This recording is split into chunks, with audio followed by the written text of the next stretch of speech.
We'll talk about that. It's quite poor.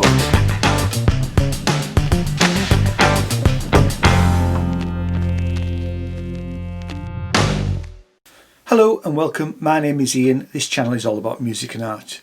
And this is where we talk about music and art. And in this video, I'm going to look back at what's happening regarding music streaming in the UK. And over the last couple of months, the UK government's Digital Culture, Media and Sports Committee have been looking into the way that streaming platforms and large record companies manage payments to songwriters, musicians and performers. And on the 15th of October 2020, Parliament published a news article stating that this particular committee would inquire into the impact of streaming on the future of the music industry. The article stated that the inquiry will consider whether the government should take action to protect the industry from piracy in the wake of steps taken by the EU on copyright and intellectual property rights. I knew that some high-profile musicians were giving evidence to this committee, and the first of these meetings was on the 24th of November and another meeting on the 8th of December. Now these meetings were long, lasting over 3 hours each. So what I've done is I've edited them down into shorter videos, and I have put direct links to the questions in the description down below, which will make it easier for you if you want to look at a specific question and not watch the whole thing. It's worth providing a background to the witnesses giving evidence in this second session from December the 4th. We have Fiona Bevan, a singer-songwriter from Suffolk, who has written songs with a host of top artists, including Ed Sheeran. There is also Soweto Kinch, the jazz alto saxophonist and rapper, who has so far written and released 7 albums. And last but not least, we have Nile Rodges, who is a songwriter, producer, guitarist and leader of the band Chic. All of the sessions were chaired by Julian Knight, and the complete list of committee members and the relevant links are in the description down below. Now this recording is made in agreement with the UK Parliament Terms and Conditions, which state that I cannot alter the video or the audio of the recording in any way. I can't use this material for satire or use it on websites or social media platforms that promote, encourage and facilitate illegal activity and encourage hatred and antisocial behaviour. So here is part 3 of session 2 into the economics of music streaming.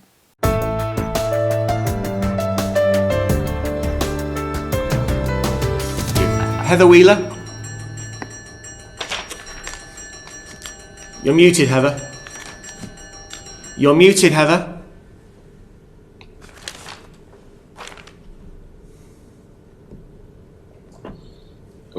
Oh, she's gone. It's got the ceiling.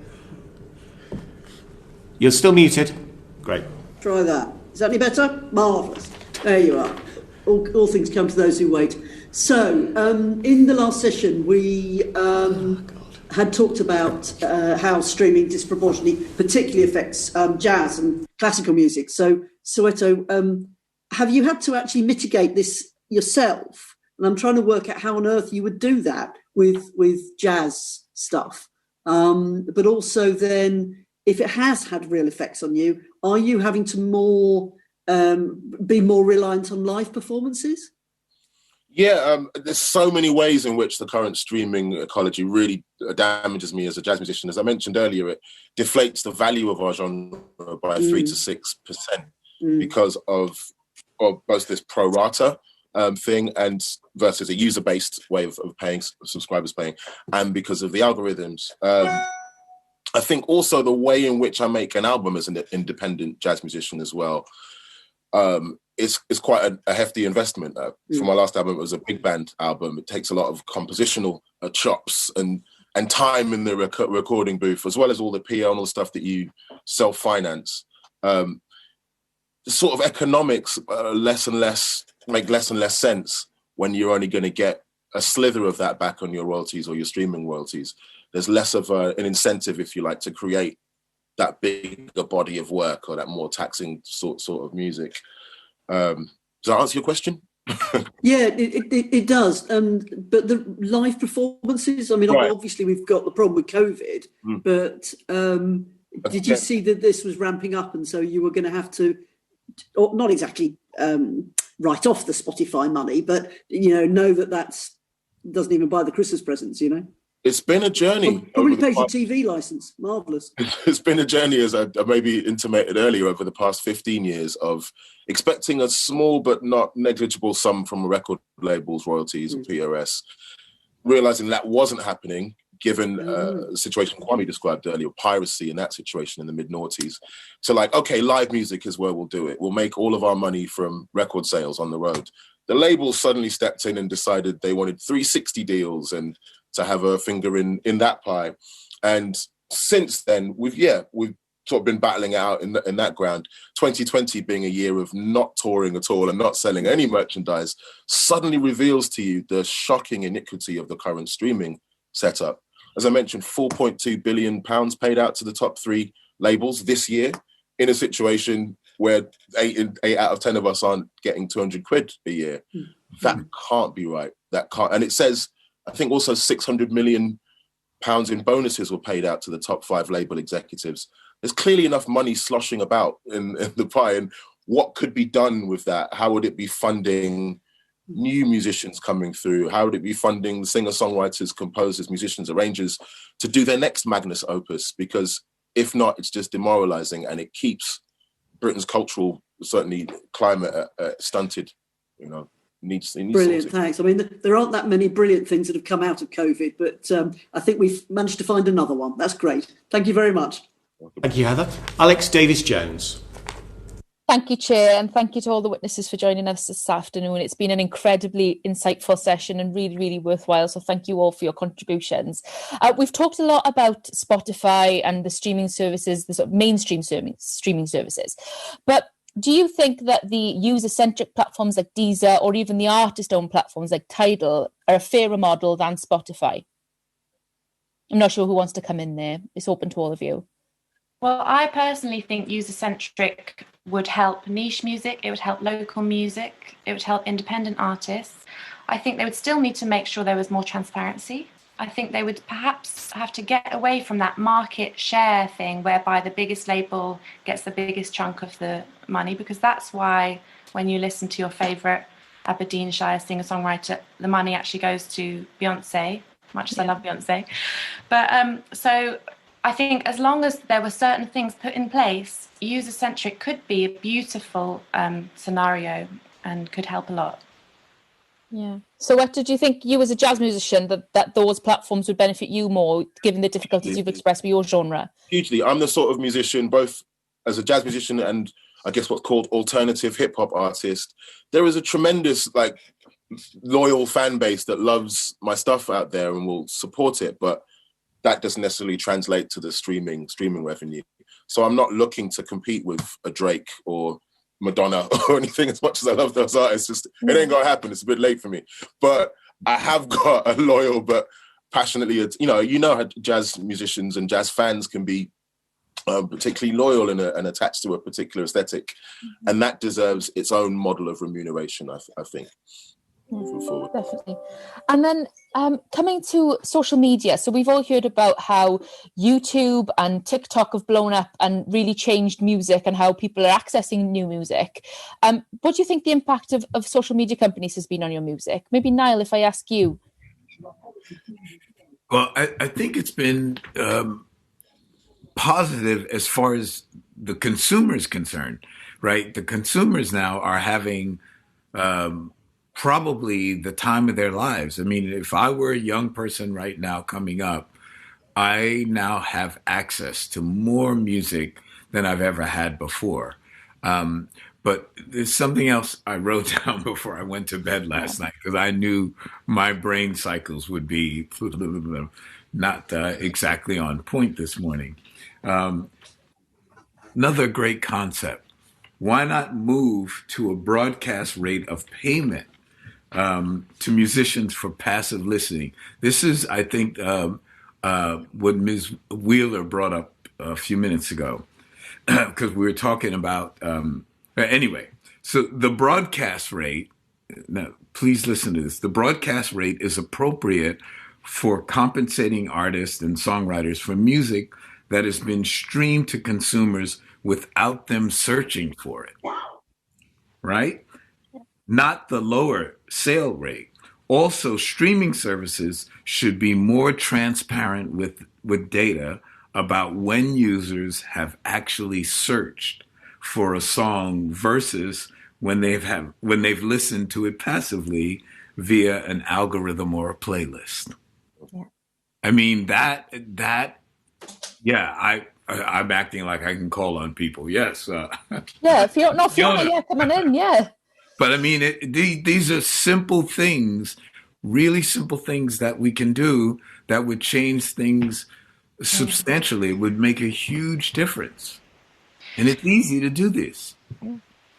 I just wanted to add that, even if we went to another model like user-centric, at the moment, to me, the deepest problem is the fact that the labels and publishers don't have an even split of the revenue, which is making the song so undervalued, which is just decimating the grassroots of every avenue into music, really.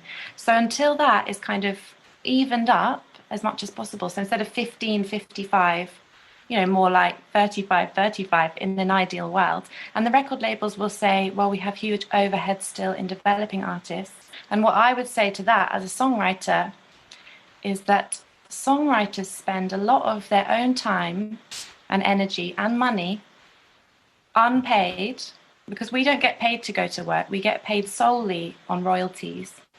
So we're actually taking the risk, and we're actually developing the artists for free for the record labels. We're taking the risk. And we're not getting paid for it. So, yeah, it's a constant refrain. But I just wanted to say that again about if that record label publisher split was more even, then that would really help with a lot of these problems. Yeah. We have fantastic revenue collection organizations, as I mentioned earlier, PPL, PRS. If the split was more equitable rather than it is at the moment, 80-20 towards the labels and the song, then it's really cutting out an entire ecology, as mentioned, of songwriters, composers, arrangers that could live comfortably off of a 50% as opposed to 20%, So it's just tweaking a system that we actually have and that was created to protect these creatives in the first place. Exactly correct. Yeah, I agree. What I'd like to explore a bit more on the social media impact that has had on your music. We hear a lot about the social media companies, and one of the arguments that they'll throw us is that they're giving the artists and the songwriters exposure, so that outweighs sort of the effects of the safe harbour on copyright. Is that something you would agree with? Do you recognise that exposure outweighing the rights? Super brief, but I've definitely been on the bad end, if you like, of new platforms like Instagram, basically invisibilizing posts because they don't meet their algorithms or they don't pass. They're a bit too polemical or not the kind of music they like, particularly political songs or things like talking about COVID. And that's really worrying. I had a long chat with Loki, another rapper who does things and talks about subjects like this, and he won't be able to do it. The freedom that he had on a YouTube 10 years ago has gone now. And it's, if you want to have promoted content, you have to be in there. It seems to have a tiny cabal of people that get to let your stuff go through the scene. Sorry, Fiona. No, Fiona. Well, yeah, I wanted to say we can't pay the rent with exposure. For an artist who's on a big label and they get huge exposure, it's wonderful. They get branding deals with huge companies, and they go on huge tours and sell merchandise. And everybody who's further down the chain, like the songwriters, are not actually getting any income from that exposure. They're not getting any income from the branding. They're not getting any income from merchandise.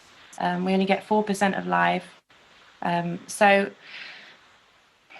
no, it's not good enough. And, I know TikTok's recently been in the news a lot and hopefully that's being sorted out.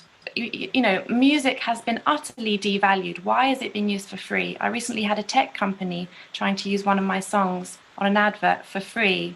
And it's like, actually, for a song to be on an advert is one of the few revenue streams that's actually still there. And that has also gone down and down and down because it's the only revenue stream and they know that they can all undercut each other. So we're in quite desperate times and it's quite serious. And yeah, it's an emergency. Yeah. Yeah, thank you all. Thank you, Chair. No more questions from me. Thank you. John Nicholson.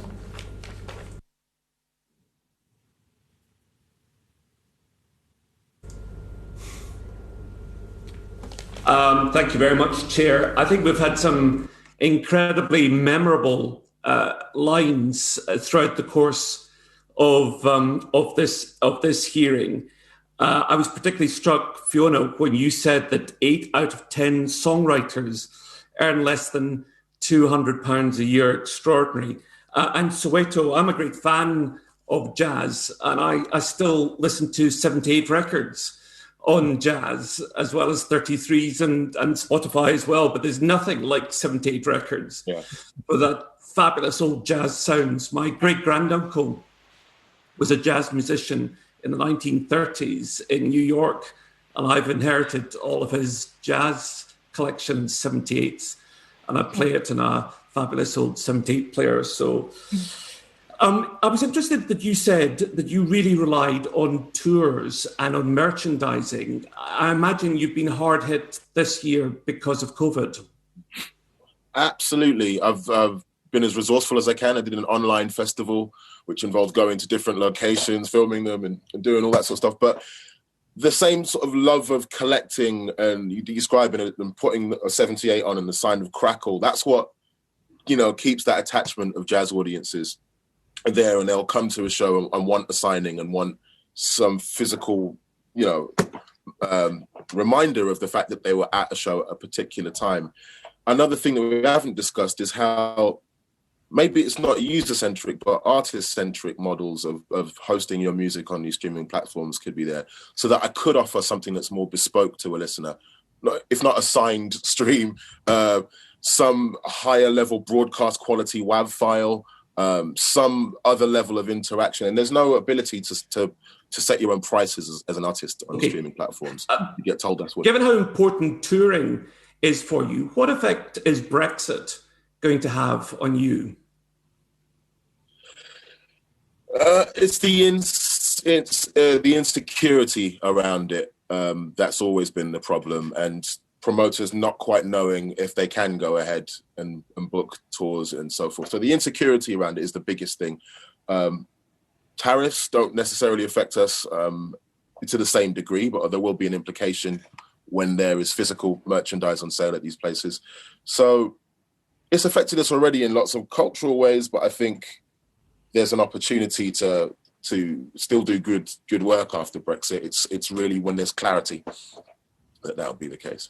I see you nodding away to that. And if not to sound. Yeah, I wanted to say something else about Brexit, which hasn't really been covered so far, which is, if we were still going to be part of the EU, we would, as songwriters and music creators, we would be protected by the EU Copyright Directive, which would protect our IP. And actually leaving the EU and the UK, the last government deciding to not uphold that in UK law is a terrifying prospect for music creators. But it's also an opportunity for the Tell UK. Us why. Because we're going to be worse off than our EU colleagues that we write with.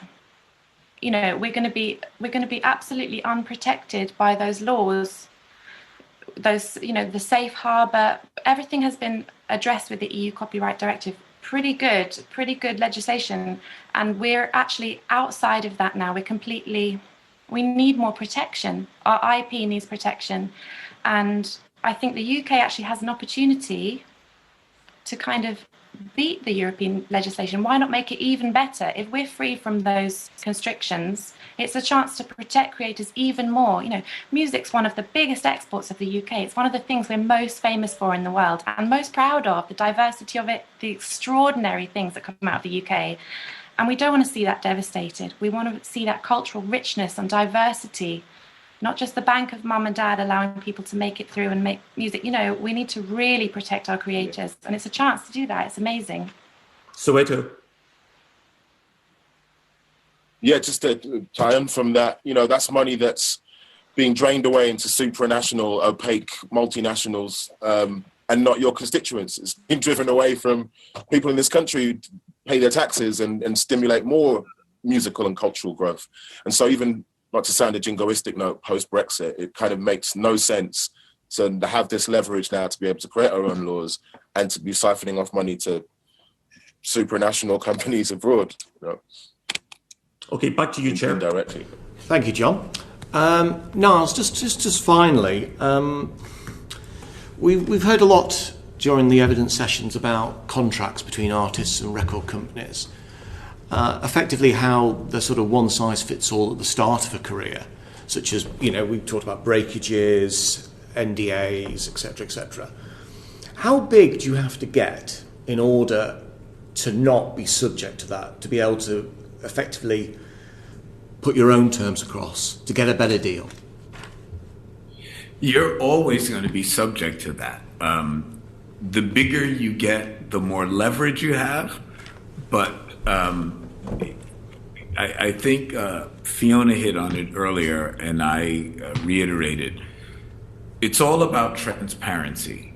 If we can get rid of the NDAs, or at least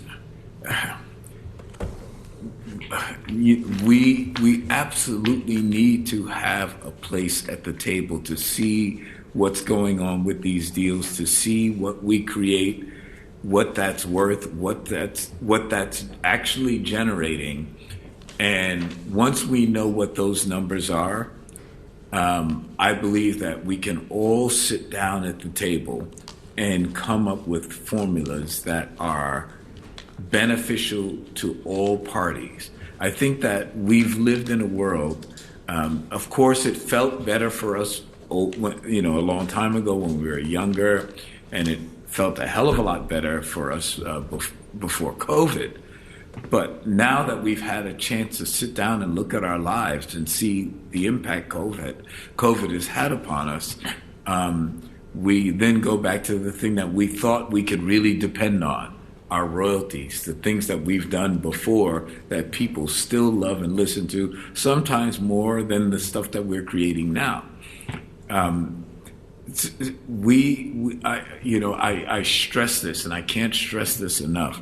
We have a great opportunity. Right now is the time, because when we sit down with pencil and paper and we can actually draw a timeline into the future, we could look at the growth. We could look at this growth curve that we're on, and it's clear. It's not magic.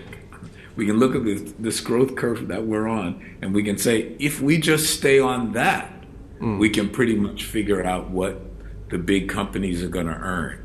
If we just stay on that curve, we can say to them, you could chop off this bit and give it to the people who keep you alive, and you're still going to do fantastic. You're going to see numbers that are just absolutely off the charts. But Niles, if I may, just to clarify that there is a route where artists can get a better deal.